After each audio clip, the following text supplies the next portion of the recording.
Follow me to go on site. I am so excited. Look at that.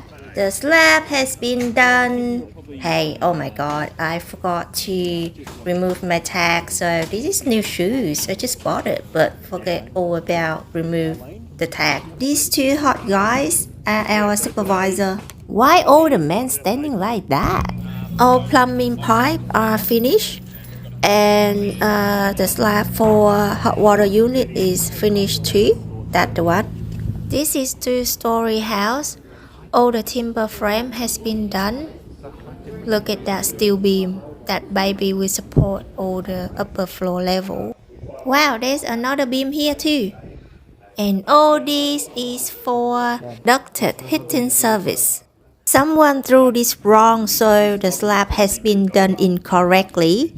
The overhang shouldn't be here, so we need to fix it. We need to get amended engineering to get it fixed. Here we are, the meter box. This is how we fix it onto the timber frame. Look at that. Downpipe looks so weird. This is how it looked like when we have done the brick. This black sheet is termite protection.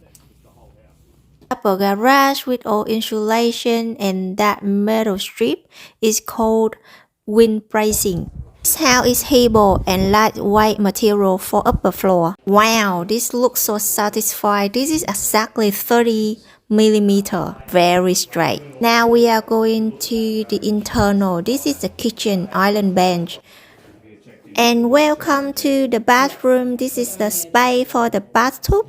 That's the pipe for the water waste. And we will have vanity here. Shower will be here. And finally the mirror will be here. And boom, this is the final product.